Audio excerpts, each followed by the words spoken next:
Graça e paz, amados irmãos e irmãs, da parte de Deus e do nosso Senhor Jesus Cristo. O meu desejo é que você possa estar bem junto com os seus aí na sua casa, ou onde quer que você esteja conosco nesta hora, louvando e cultuando o nome do nosso Deus. Esta é uma noite memorável, porque é uma noite em que nós vamos nos reunir em torno da mesa, mas não uma mesa qualquer, a mesa do Senhor Jesus Cristo. Então, nessa noite, nós vamos celebrar a Santa Ceia do Senhor, vamos rememorar o pão, o corpo de Cristo, o vinho, o sangue de Jesus Cristo, vertido por todos nós na cruz do Calvário. E por isso, é uma noite de festa, é uma noite de alegria. E nós vamos celebrar o nome dele, vamos cultuá-lo, adorá-lo e bendizê-lo. Peço para você se inscrever no nosso canal do YouTube, para você ativar o sininho de notificação, para você curtir esse vídeo e compartilhar esse vídeo, para que mais pessoas possam estar conosco nesta hora, adorando e cultuando o nosso Deus. Peço também para você se inscrever em nossas redes sociais, tanto do YouTube, do Facebook e do Instagram, para que você possa acompanhar as notícias da nossa igreja e as informações que são necessárias. Peço para você se lembrar do nosso compromisso de oração. Se você não tem condições de fazer esse compromisso ao meio-dia, eu peço para que você possa separar uma hora do seu dia, meia hora do seu dia, para que juntos nós possamos estar em intercessão, em súplica, em favor das pessoas que tanto precisam. Peço para você estar conosco e você que pode fazer, você possa consagrar um jejum. Especificamente, a palavra de Deus diz que o jejum é fome de Deus, a gente jejua para dizer não para a carne e dizer sim para o Espírito, mas eu peço para que você possa também estar em jejum e oração por nós, nesse período aí do regresso da reforma do nosso tempo. Peço para que você possa estar junto conosco em oração e também consagrando um tempo na presença de Deus, em súplica por nós, pelos nossos e também pelas pessoas do mundo. Peço para você que tem condições de devolver o seu dízimo e oferta, está na tela a conta do Itaú, você pode fazer através desse Pix que está na sua tela. E você que pode contribuir com a reforma do nosso tempo financeiramente, a conta também está aí. É uma conta específica da Caixa Econômica, específica para a reforma e ampliação do nosso templo. Eu vou, no final do culto, falar um pouco mais sobre a reforma, ok? Tem também mais um aviso, né? Ele está na tela aí, para que você possa, olhando para esse código, você possa jogar o seu celular aí na sua tela, nesse código, e ele vai lançar você direto para o meu WhatsApp. Então, você que quer se tornar membro da nossa igreja, ainda dá tempo de você me procurar para que a gente possa montar algumas salas, eu estou fazendo isso, a gente montar alguns horários para a gente estudar a palavra de Deus com a intenção de você se tornar membro da nossa igreja. Então, está aí na tela. Você também que quer receber um aconselhamento, está na sua tela, aí o código, e também você que quer receber uma visita, você pode agendar comigo, ok? Tudo certo? Vamos orar na presença de Deus. Senhor, muito obrigado. Obrigado por essa noite, obrigado por esse tempo tão especial em que nós estamos em Tua santa presença.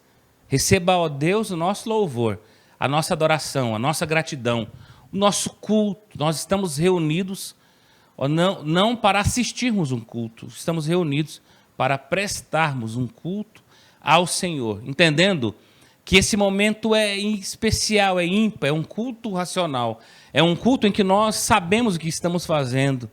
Nós estamos aqui, ó Deus, com a nossa razão para dizer que o Senhor é Senhor da nossa história. Estamos com as nossas emoções, ó Deus, na felicidade de podermos estar reunidos, apesar de ser online, poder estar, ó Deus, como povo de Deus, cultuando-te, adorando-te, louvando-te e ouvindo a sua palavra. Por favor, nos abençoe nesse tempo que passaremos aqui em comunidade. Esse é o nosso desejo. Oramos assim no nome de Jesus Cristo, nosso Senhor. Amém. Bem, o Salmo de número 68, o verso 3 e o verso 4 diz: os justos, porém, se regozijam, exultam na presença de Deus e folgam de alegria. Cantai a Deus, salmodiai o seu nome, exaltai que cavalga sobre as nuvens. O Senhor é o seu nome, exultam diante dele. Querido, querida, a um convite, a uma convocação da palavra de Deus, para que juntos nós possamos louvar o nome do nosso Deus. A Bíblia diz que os justos se regozijam, se alegram em Deus, exultam na presença do nosso Deus e folgam de alegria e cantam ao Senhor e cantam salmos ao seu nome e exaltam o nome de Deus, porque Ele é Senhor. Ele é Senhor de nossa vida, Ele é Senhor da nossa história, e nós vamos exaltá-lo, porque Ele é digno de receber toda honra, glória e louvor. Vamos louvar, queridos irmãos e irmãs. Graça e paz, amada igreja, boa noite. Vamos dar início ao louvor. O Salmo 95, no versículo 2, diz assim: vamos à presença do Senhor com ações de graças. Vamos aclamá-lo com cânticos de louvor. Como é bom, né, irmãos, estar na presença de Deus, e na sua presença a gente temos a plena certeza que nós encontramos vida, nós encontramos alegria, nós nos enchemos do Espírito Santo. Por isso, nesta noite vamos louvar esse Deus que é digno de todo louvor, de toda honra e de toda glória. Vamos louvar.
Já não separa mais a luz que outrora apagada agora brilha e cada dia brilha mais.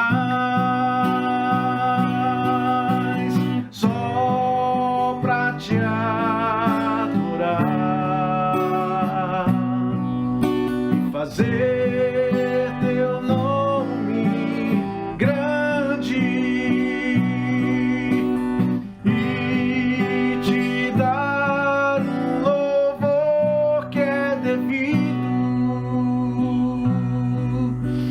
Estamos nós aqui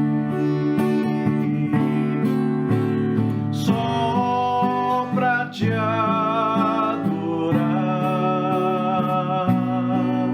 e fazer teu nome grande e te dar um louvor que é devido. Estamos nós aqui.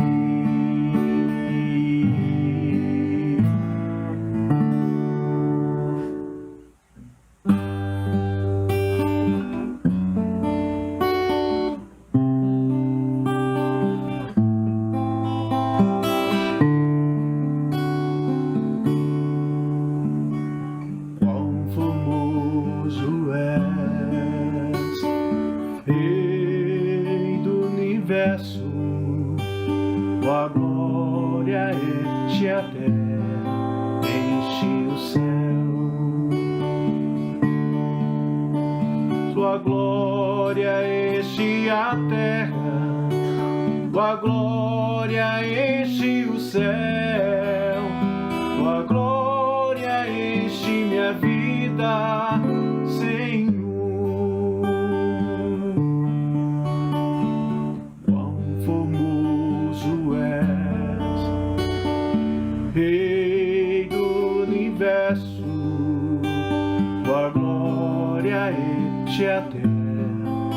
enche o céu.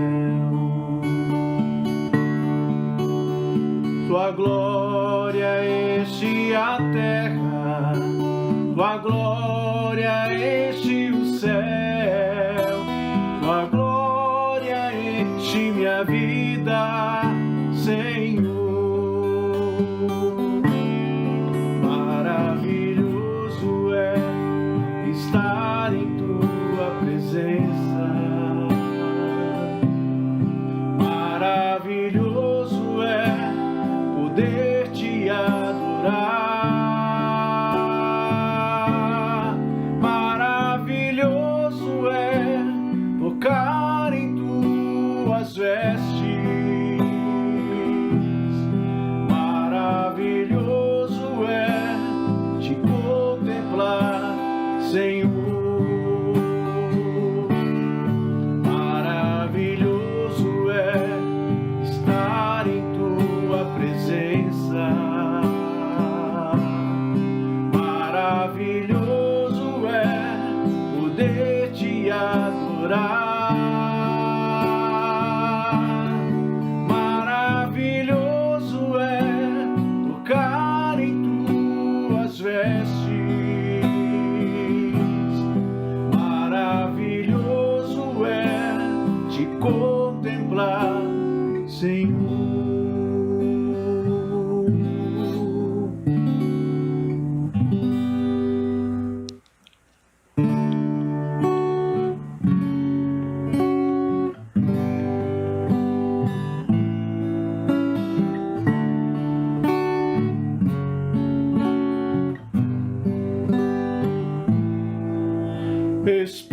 Espírito, encha minha vida, Espírito,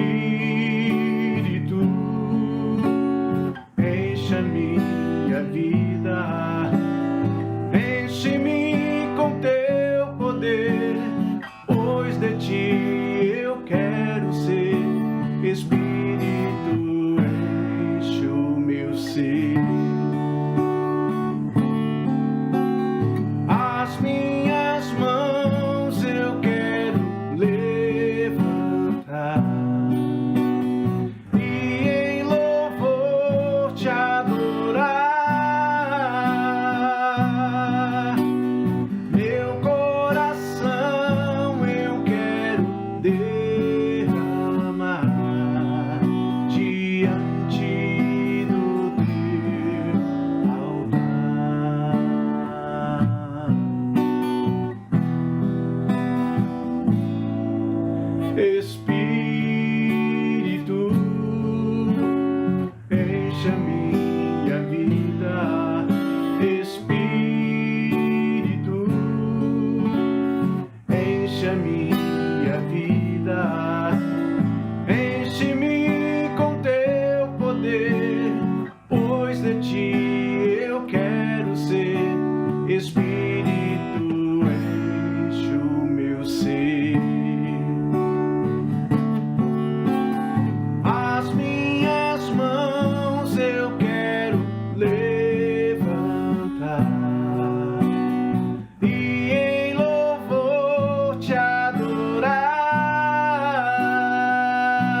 amado Deus e nosso eterno Pai,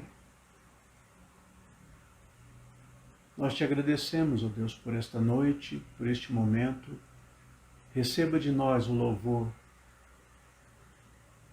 que é feito de lábios impuros, ó Deus, mas é tão somente para ti. Nós te louvamos, nós te adoramos, nós te bendizemos. Obrigado, Senhor Jesus, pelo teu sacrifício, pelo teu amor incondicional, mesmo não merecendo, mas o Senhor se entregou por nós. Receba de nós o louvor. É agora que a tua palavra está sendo exposta, Senhor, que ela possa vir de encontro aos nossos corações, que ela fale profundamente na nossa vida, no nosso ser, e que a tua palavra possa transformar, que ela possa frutificar. E abençoe a cada um neste momento, ó Deus, neste momento de culto. Fale aos anseios de cada um. O Senhor nos conhece, o Senhor conhece cada um das pessoas que está aqui assistindo. Ó Pai, perdoe os nossos pecados, pelas nossas falhas, ó Pai, e receba de nós o louvor. Obrigado, Senhor Jesus, mais uma vez. Amém. Amém. Nós vamos então agora abrir a nossa Bíblia, o Salmo de número 1. Salmo de número 1.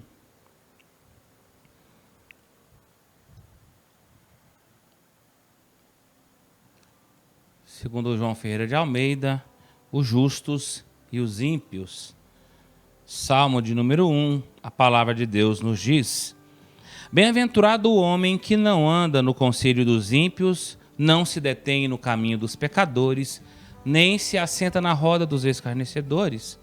Antes, o seu prazer está na lei do Senhor, e na sua lei medita de dia e de noite.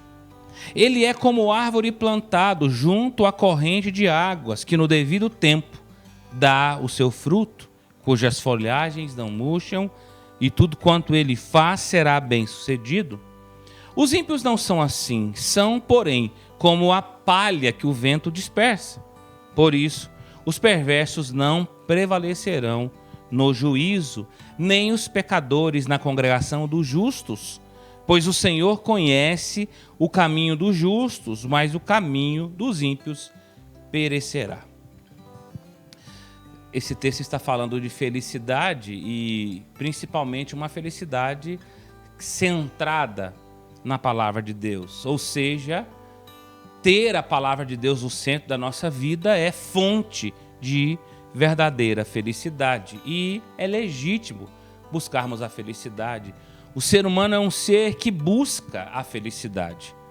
No entanto, o problema que nós estamos vendo é o problema da pós-modernidade, em que diz que o ser humano precisa viver para a felicidade. Precisa viver como o foco da única busca da felicidade. É preciso ver que a grande ênfase da pós-modernidade é que se você é feliz, independentemente do que você faz, é isso que importa. Então, para a pós-modernidade, o que importa é ser feliz. E os caminhos que você leva para buscar e encontrar essa felicidade não importa. Então, na pós-modernidade, o que importa é a felicidade independentemente daquilo que você faz. Você, então, pode, na ótica da pós-modernidade, você pode, então, ir contra a vontade de Deus e a palavra de Deus. Você pode viver uma vida sem reconhecer o senhorio de Deus sobre sua vida. Na pós-modernidade, o que importa é ser feliz. Então, independentemente do caminho que você leva, que você está, o que importa é ser feliz. Bem, isso contraria a vontade e a palavra de Deus.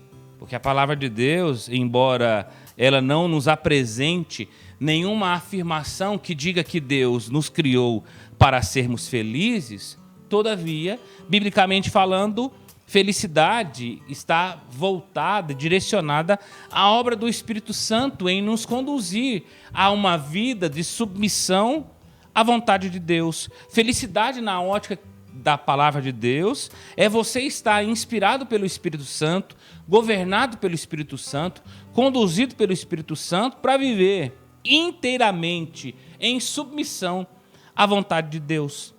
A verdadeira felicidade é se submeter ao Senhor, é negar a si mesmo, é tomar a sua cruz, é não fazer aquilo que nos agrada como homens e mulheres carnais, mas aquilo que agrada a Deus. No padrão bíblico, então, a verdadeira felicidade é estarmos próximos de Deus.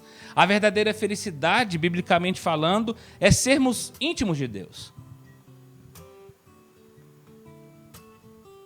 A verdadeira felicidade é estarmos próximos de Deus, porque segundo a narrativa bíblica, Deus nos criou antes da fundação do mundo e nos escolheu para sermos santos, irrepreensíveis para Ele.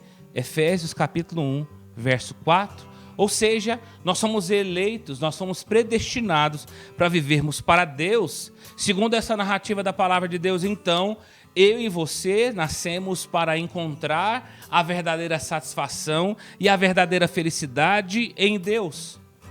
Agora, voltando para os Salmos, nós estamos falando do Salmo, exatamente no meio da sua Bíblia se encontra o livro dos Salmos, inspirado por Deus para que através deles a história, a manifestação de Deus possa ser por nós ouvida, lida, meditada, refletida e praticada. Pela inspiração de Deus, o Salmo de número 1 destaca a prioridade de Deus. Ou seja, não haveria uma melhor maneira de começar o livro dos Salmos do que apresentando a felicidade sobre a ótica do ponto de vista de Deus, bem como a centralidade da palavra de Deus na vida humana. Ou seja, segundo a narrativa do Salmo, o que importa não é ser feliz a qualquer maneira, mas é ter a palavra de Deus no centro da minha vida, é viver a minha vida sob o ponto de vista de Deus, e isto, biblicamente, é a felicidade. Ou seja, em Cristo Jesus, pela palavra, nós encontramos a verdadeira satisfação, o verdadeiro prazer, a verdadeira felicidade, porque como o Salmo de número 1 diz, como é feliz aquele que tem o prazer na lei do Senhor. Como é feliz aquele que encontra Cristo na palavra de Deus. Agora, por que o Salmo 1 destaca a centralidade da palavra? Porque, meu irmão e minha irmã, não há nenhuma outra forma, ou melhor, não há nenhuma outra forma de adorar a Deus. Não existe um outro jeito de viver na presença de Deus. Não há uma outra forma de ter uma vida bem-sucedida e ser feliz do que estarmos distante de Deus. Pelo contrário, não há nenhuma outra felicidade ao não ser abraçarmos a vida em Deus, nos alegrarmos em Deus, vivermos para Deus, amarmos a Deus e a sua palavra. Porque nós encontramos em Deus, no Senhor Jesus Cristo, na sua palavra, a fonte de verdadeira vida e de verdadeira felicidade. Ou seja, aqueles que cantam os salmos, que recitam os salmos, que meditam os salmos, que refletem sobre o ponto de vista dos salmos, encontram forças para viver a vida e uma vida na centralidade da palavra, que é fonte genuína de verdadeira felicidade. Então, querido, querida, em primeiro lugar, primeiro destaque que a palavra de Deus nos dá é que o homem e a mulher de Deus são guiados ou devem ser guiados pela palavra de Deus, ou seja, é a palavra de Deus que dirige o caminho do homem e da mulher de Deus. O justo não é dirigido pelo mundo, pelos valores mundanos, pela carnalidade, pelo que o coração diz ou pela felicidade. O justo é conduzido, é dirigido pela palavra de Deus. É por isso que o texto diz, bem-aventurado o homem que não anda no conselho dos ímpios, não se detém no caminho dos pecadores, nem se assenta na roda dos escarnecedores.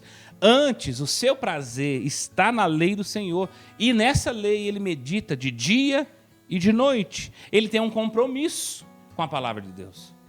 O justo, então, a gente pode dizer que o justo é feliz, é muito feliz, é abençoado, porque a felicidade não é o objetivo principal da vida dele.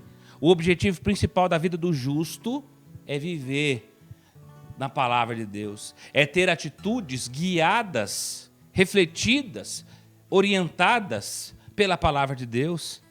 A verdadeira felicidade não é algo que se encontra, não é algo para se buscar. A verdadeira felicidade é algo que nós encontramos quando temos prazer em Deus, na palavra de Deus, nas promessas de Deus, quando temos prazer na nossa relação de intimidade com o nosso Deus. A felicidade, segundo o ponto de vista de Deus, é aquilo que eu devo fazer e aquilo que eu não devo fazer. Segundo o texto, o justo não faz, ele não segue o conselho dos ímpios, ele não imita a conduta dos pecadores, ele não se assenta na roda de pessoas que zombam de Deus. Percebam que para mostrar a felicidade do justo, o salmista apresenta que o que o justo não faz. O Salmo de número 1, como todo o restante da Bíblia, começa onde todos estão, ou seja, todos estão em pé de igualdade, porque todos pecaram e carecem da glória de Deus. O texto está nos dizendo, sob o ponto de vista de Deus, que é preciso buscar o entendimento de que somos pecadores, porque em busca da felicidade o mundo segue o conselho dos ímpios. Em busca da felicidade sob o ponto de vista da pós-modernidade, as pessoas imitam o exemplo dos pecadores. E esse é o problema do mundo. É que todos pensam que a felicidade é algo para se fazer. Todos pensam que o que importa é ser feliz. A maioria das pessoas que vivem nessa pós-modernidade encaram a vida como o único objetivo da felicidade. Para isso, elas fazem de tudo, até mesmo contrariar a palavra de Deus. Todavia, contrariando essa ótica da pós-modernidade, essa ótica de que eu posso fazer o que eu quiser fazer e o que importa é ser feliz, o salmista está caminhando sob o ponto de vista contrário da palavra de Deus. E é interessante nós notarmos que a felicidade, segundo o salmista, está apresentada sob o ponto de vista negativo, ou seja, feliz é o homem que não anda segundo o conselho dos ímpios, não se detém no caminho dos pecadores e nem se assenta na roda dos escarnecedores. E o que o salmista está dizendo com clareza é que a verdadeira felicidade está em não satisfazer, não andar, não estar de acordo com a vida de pessoas ímpias que caminham na direção contrária às Sagradas Escrituras. Por isso, querido, querida, o que importa não é ser feliz. O que importa é viver sob o ponto de vista da palavra de Deus, é reconhecer em Deus a fonte exclusiva, genuína de felicidade e satisfação. Agora, segundo o texto, o que o justo faz? Ele tem a satisfação, o prazer na lei do Senhor.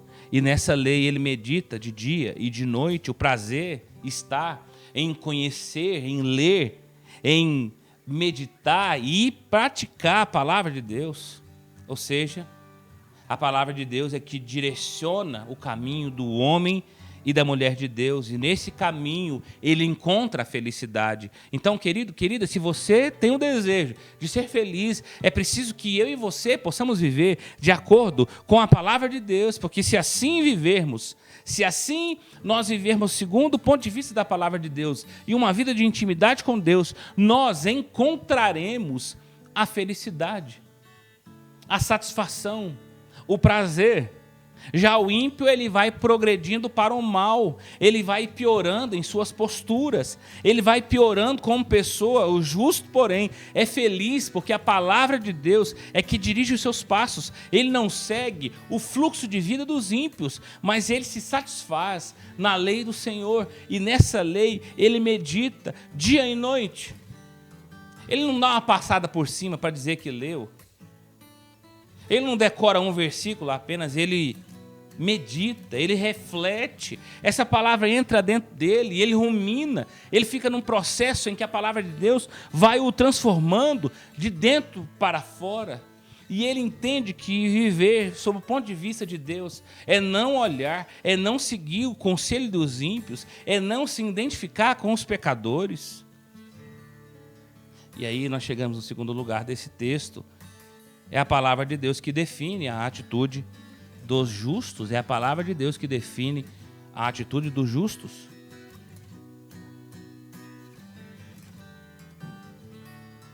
Nos versos 1 e 2, nós vemos que a palavra de Deus é que direciona o nosso caminho.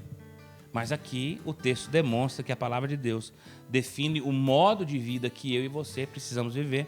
Segundo o verso 3, o texto diz: ele é como árvore plantada junto à corrente de águas, que no devido tempo dá o seu fruto, cuja folhagem não murcha. Tudo quanto ele faz será bem sucedido. Os ímpios não são assim, são porém como a palha que o vento dispersa. Aqui, querido, há dois princípios básicos. O justo tem raízes fortes, recebe palavra, ou melhor, recebe água, recebe a palavra de Deus, e por isso ele é alguém que frutifica, porque tem raízes fortes e ele vai frutificando onde quer que ele esteja, porque ele vive uma vida em Deus, na lei de Deus, ele medita de dia e de noite. O outro, segundo o texto, o ímpio, não teme ao Senhor, não tem raízes, e por isso ele é semelhante à palha que o vento dissipa. Ele é semelhante a uma palha de arroz que o vento leva, mudando de lugar para lugar, porque não tem sustentação, não tem firmeza. Os que confiam nos ímpios são assim. Os que confiam em suas práticas, em sua ética de vida, e não andam segundo a lei de Deus, mas segundo o coração corrompido, são chamados pelo profeta Jeremias de aqueles que têm um coração enganoso e desesperadamente corrupto. Eu destaco aqui, querido, querida, que o salmista está usando metáforas para falar de uma forma especial. Ele não está simplesmente usando uma metáfora, mas ele está fazendo uma comparação, um quadro comparativo. Ele diz, o homem e a mulher que vivem em Deus, ele é como o árvore plantado, ele dá fruto, ele cresce. Aquele que vive segundo o conselho de Deus, cresce, prospera, é bem-sucedido em tudo que faz, é o que o texto nos revela. Ou seja, o que importa não é a felicidade a qualquer custo. O que importa é estar plantado em Deus, é viver sob o ponto de vista de Deus, porque se assim fizermos, o texto nos promete que seremos bem-sucedidos. Porque aqui, segundo o texto, o justo está estabelecido, plantado, enraizado na palavra de Deus. Porque o Espírito Santo de Deus nutre a vida dele. Ele é uma árvore nutrida, porque está recebendo a água que vem de Deus. Segundo o texto, o justo frutifica em boas obras para a glória de Deus. E segundo o texto, ele se mantém vigoroso, suas folhagens não murcham, ele prospera em tudo que faz, porque ele está firmado na palavra de Deus. Está firmado naquilo que a palavra de Deus nos ensina, que deve ser o modo de vida que eu e você devemos viver. E porque ele vive estabelecido, plantado, enraizado na palavra de Deus, ele fortalece, ou melhor, ele é fortalecido pelo poder da palavra de Deus, ele cresce em Deus e, acima de tudo, ele frutifica por estar unido à palavra de Deus. Bem, o que importa, segundo o texto, não é a felicidade a qualquer custo. O que importa, segundo o texto, é viver segundo a palavra de Deus, é estar enraizado, profundamente conectado com o nosso Deus. E aí nós chegamos no terceiro ponto. O justo é abençoado e o ímpio é condenado, segundo o texto que nós lemos. Há aqui uma distinção entre o justo e o injusto. O verso 5 diz: por isso os perversos não prevalecerão no juízo, nem os pecadores na congregação dos justos, pois o Senhor conhece o caminho dos justos, mas o caminho dos ímpios perecerá. Não sei se você entendeu, mas o que o texto está dizendo quando ele fala que os ímpios não prevalecerão no juízo, literalmente eles estão, ou melhor, o salmista está dizendo que eles não se levantarão no juízo. Ou seja, no dia do juízo eles não serão vitoriosos, segundo a narrativa da palavra de Deus.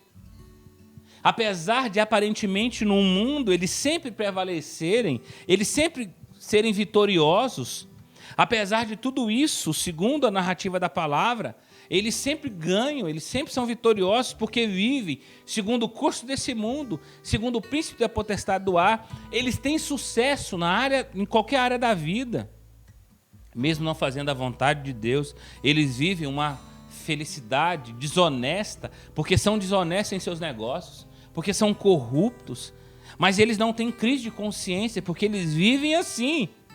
Eles se enriquecem, o que importa é ser feliz, o que importa é viver segundo a perspectiva desse mundo, o que importa é que eles sempre prevalecem, eles sempre ganham, eles sempre têm saúde. Só que o que o texto está dizendo é que no dia final, no dia do juízo, eles não se levantarão, eles não prevalecerão. Ou seja, o que o texto está dizendo é que em relação à vida terrena, há um final de tudo isso. E quando tudo isso acabar, e quando vier o dia terrível da vingança do nosso Deus, os perversos não irão prevalecer. Apesar de serem vitoriosos nessa vida, de encontrarem uma falsa felicidade, no final, no último dia, eles não vão prevalecer, eles não vão se levantar, muito pelo contrário, eles perderão, eles serão condenados. No entanto, a palavra de Deus diz que o justo é feliz, porque frutifica enraizado na palavra de Deus, na árvore de Deus, dá fruto, porque está conectado em Deus, porque é justificado no Senhor Jesus Cristo. Os ímpios não são justificados, os ímpios não desfrutam de uma comunhão com o nosso Deus, porque eles estão condenados, segundo o verso 6. Mas o Senhor aprova o caminho dos justos, o Senhor conhece o caminho dos justos e Ele abençoa, serão bem-sucedidos os justos. Assim, meus irmãos e minhas irmãs, o que a palavra de Deus está nos dizendo nessa noite é que nós precisamos abandonar os nossos caminhos maus, é que nós precisamos nos voltar para a palavra de Deus, é que nós precisamos abandonar tudo que caminha em contradição, em contraponto à palavra de Deus. Nós devemos entender que não é a felicidade a qualquer custo que é a prioridade da nossa vida, muito pelo contrário. O Senhor nos concede vivermos para Ele como crentes em Cristo Jesus, obedecendo a sua palavra e abandonando tudo o que caminha em contradição com a palavra de Deus. É preciso que abandonemos tudo o que não está de acordo com a lei de Deus. É preciso que nos voltemos para Deus, porque a palavra de Deus diz que Ele é rico em perdoar. É isso que o Senhor requer de mim e de você. É isso que o Senhor requer do seu povo, do povo da aliança, do povo que foi lavado e remido pelo sangue de Jesus Cristo. É por isso que o Salmo de número 1 introduz a centralidade da palavra de Deus como única fonte de verdadeira felicidade. O texto nos revela dois caminhos a se percorrer.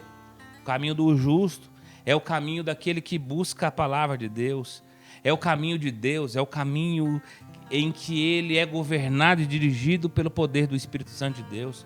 O caminho dos ímpios, muito pelo contrário, é o caminho dos pensamentos, dos prazeres carnais, das posturas equivocadas, da felicidade como única vontade da vida. E o que importa é ser feliz na perspectiva mundana. No entanto, segundo a palavra, eu e você podemos escolher o caminho. Qual é o caminho a seguir? Qual é o caminho que você vai seguir? Segundo o texto que acabamos de estudar, é preciso priorizar a palavra de Deus como única fonte de vida de abundância. É preciso nos refugiar na palavra de Deus, na fé em Jesus Cristo, o justo, que indo à cruz do Calvário, pagou o preço do nosso pecado e agora nós estamos refugiados, nós estamos protegidos no Senhor Jesus, do qual encontramos o perdão, a reconciliação.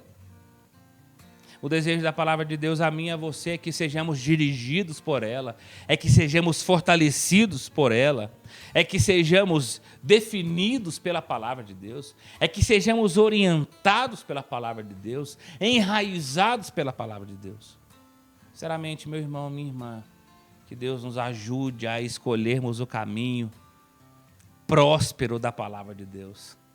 Segunda palavra, é feliz aquele que não segue o conselho de pessoas pecadoras, mas que tem o seu prazer, a sua fonte de satisfação na lei do Senhor, e nela ele medita de dia e de noite. Ele não passa por acaso para ouvir e ler. Ele medita nessa lei, ele medita nessa palavra e nesse Deus de dia e de noite. Que Deus nos ajude, que Deus nos conduza em triunfo, segundo a palavra de Deus. Vamos mais uma vez louvarmos o nosso Deus, querido, querida.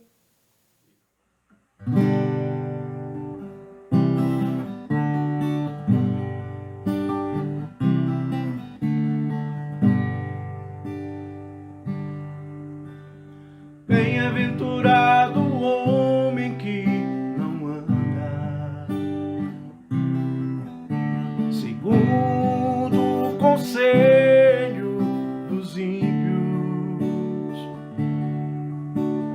não se detém no caminho dos pecadores, nem se assenta na roda dos escarnecedores. Antes tem o seu prazer na lei do Senhor, e na sua lei medita dia e noite. Pois será como árvore plantada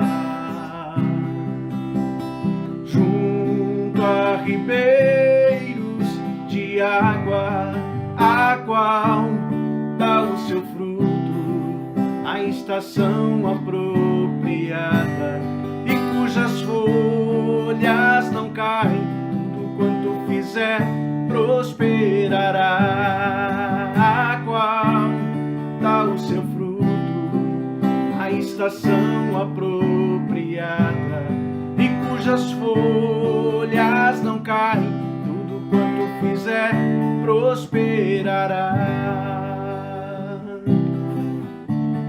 Bem-aventurado o homem que não anda segundo o conselho dos ímpios, não se detém no caminho dos pecadores, nem se assenta na roda dos escarnecedores. Antes tem o seu prazer na lei do Senhor, e na sua lei medita dia e noite. Pois será como árvore plantada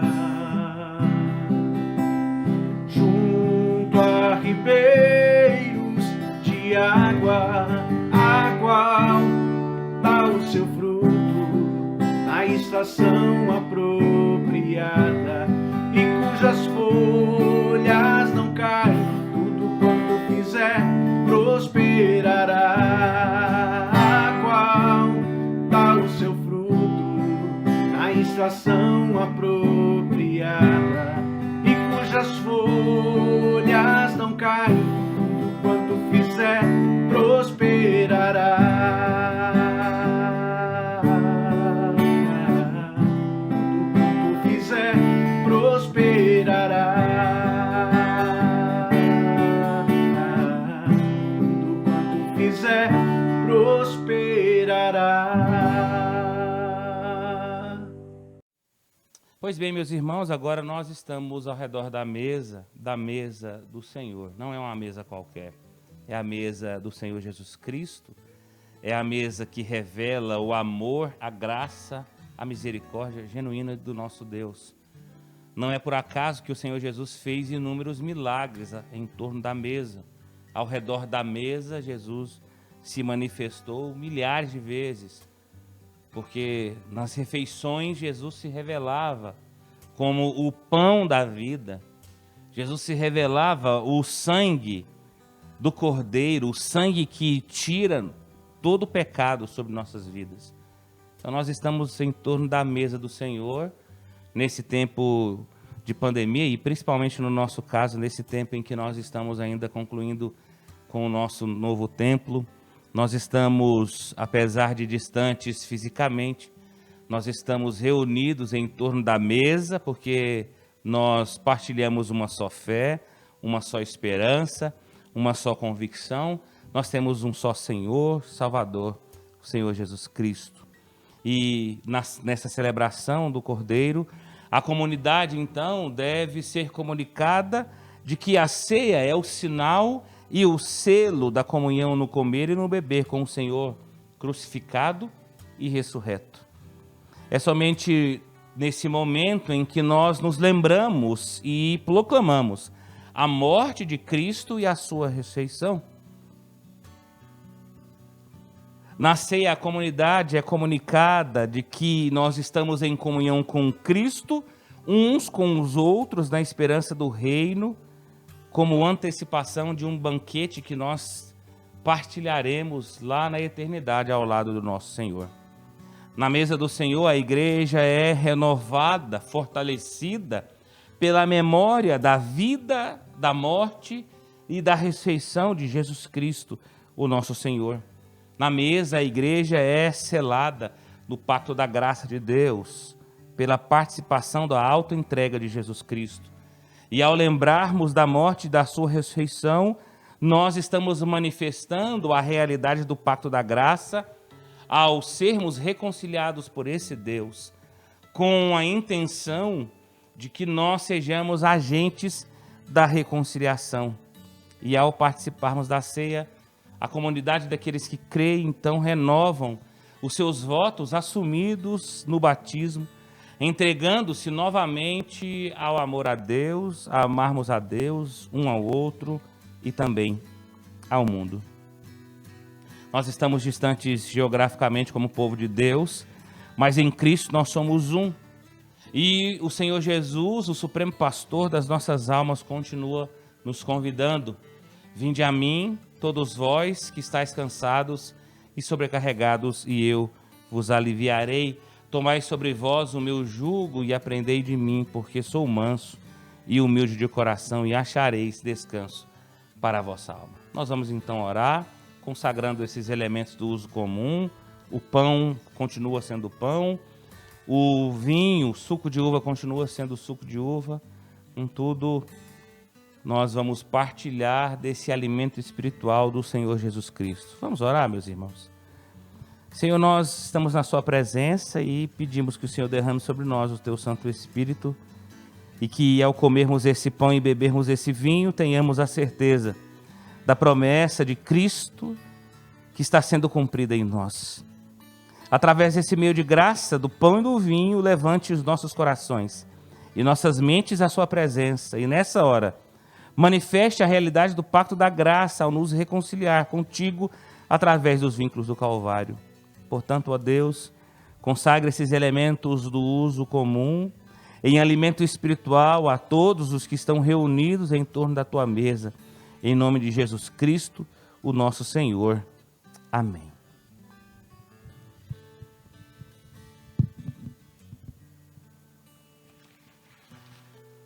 O Senhor Jesus Cristo, na noite em que foi traído, ele pegou o pão, ele partiu, ele deu aos seus discípulos, dizendo: tomai todos e comei, esse é o meu corpo, que é dado por vós, fazei isto em memória de mim.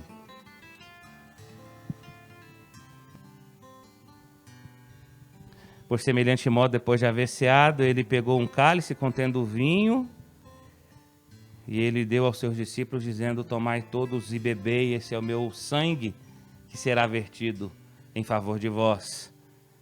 E ele disse que nós deveríamos, todas as vezes que comêssemos do pão e bebêssemos do suco de uva ou do vinho, nós relembrássemos do seu sacrifício, da sua morte vicária. Então, queridos, quando nós estamos então celebrando o pão, quando nós estamos celebrando o vinho, nós estamos rememorando uma verdade absoluta de que em Cristo Deus fez uma nova aliança com a humanidade e em Cristo agora nós somos salvos, somos libertos, somos perdoados pela graça de Deus. Quando nós comemos o pão, nós estamos declarando que nós somos comprometidos com o Senhor Jesus Cristo. Quando nós estamos bebendo o vinho, nós estamos reafirmando que fomos lavados e remidos por esse sangue. E segundo as Sagradas Escrituras, por meio do sangue é que há a remissão de pecados. Então nessa noite, nós estamos partilhando do pão e do vinho, do pão e do sangue, ou melhor, do corpo e do sangue de Jesus Cristo, rememorando a verdade absoluta de que Ele é nosso Senhor, Salvador, mas antes de tudo, Ele morreu em sacrifício pelos nossos pecados. Dessa forma, eu peço para você que está em casa, conduzindo essa ministração, para você, então, agora partilhar do pão com a sua família. Nós vamos, então, comer do pão.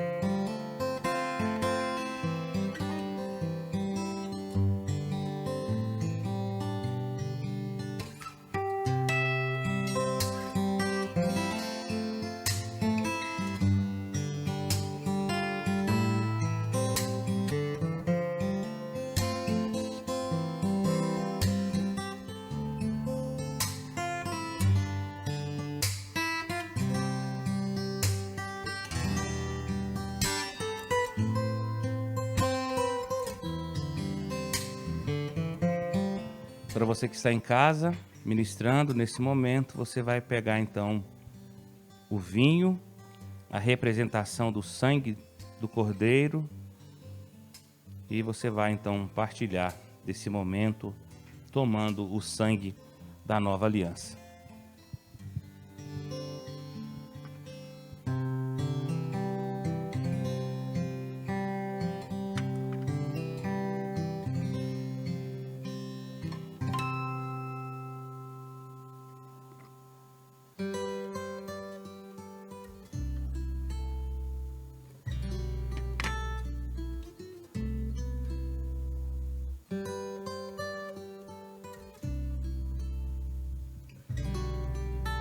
O presbítero Geraldo vai fazer a oração, uma oração de gratidão pelo perdão recebido na cruz, também uma oração de gratidão pelo fortalecimento de Deus em nossas vidas, por nós podermos mais uma noite nos reunirmos em torno da mesa do Senhor Jesus. Senhor, obrigado por estar na Tua presença, obrigado por participar desse banquete, esse tempo memorável nas nossas vidas e tão importante na vida da Tua igreja. O sentimento que deve tomar conta dos nossos corações, ó Deus, é o sentimento de gratidão, por saber que existiu e existe um Deus que cuida de nós, mas um Deus que foi até a cruz e a carregou por amor a nós, por nos perdoar os nossos pecados, através do Teu sangue derramado na cruz. E aqui nós estamos, ó Deus, nessa noite, podendo relembrar um pouco, ó Deus, de todo o sofrimento e o desprezo do Senhor até o Calvário por amor à Tua igreja, Senhor. Obrigado, Deus, por cada momento que nós estamos vivendo e também podendo, enquanto igreja, adorando o Senhor, louvando o Teu nome, por poder partilhar, ó Deus, dos alimentos que estão aqui, que ambos têm a sua importância e representam Teu sangue e o corpo do Senhor, Pai, moído por nós. O profeta Isaías diz que foi vontade, que o Senhor agradou em moer Jesus. Obrigado, Deus. Recebe a nossa oração, a nossa gratidão por esse tempo tão especial nas nossas vidas Eu creio que a nossa fé é alimentada e fortalecida. Ó Deus, muito obrigado. É a nossa oração de gratidão. E essa oração nós a fazemos em nome de Jesus, nosso Senhor. Amém. E, ó Deus, receba também, ó Deus, o nosso louvor, receba a nossa vida e, ó Deus, que sejamos bem-aventurados na Tua presença, por aquilo que não fazemos, não se assentando na roda dos escarnecedores, nem vivendo segundo o padrão desse mundo, mas, acima de tudo, tendo, ó Deus, na Tua palavra o nosso prazer e a nossa satisfação. Por favor, ó Deus, nos dê uma semana de paz, de tranquilidade, de harmonia, de vitórias, de bênçãos. Ó Deus, por favor, e seja à frente, ó Deus, da nossa igreja, dos nossos projetos, ó Deus, e seja à frente dos orçamentos que vamos concluir, ó Deus, nessa semana. E seja à frente, ó Deus, da parte elétrica que começará, se assim o Senhor permitir, na semana que vem. Esse é o nosso desejo, Pai. Nós também pedimos que o Senhor nos dê uma semana junto com os nossos e uma semana para nós partilharmos mais uma vez o amor de Deus, onde quer que estejamos. Receba a nossa gratidão, a nossa alegria. Oramos no nome de Jesus, o nosso Senhor. Meus irmãos, minhas irmãs, recebam a bênção do Senhor, o amor de Deus, o nosso Pai, a graça redentora de Jesus Cristo, Filho de Deus, a comunhão, a consolação, o fruto do Espírito Santo, seja sobre nós, irmãos e irmãs, mas não somente a nós, a toda a igreja cristã, espalhada por toda a terra, não somente hoje, mas para todo sempre. Amém. Amém. Amém.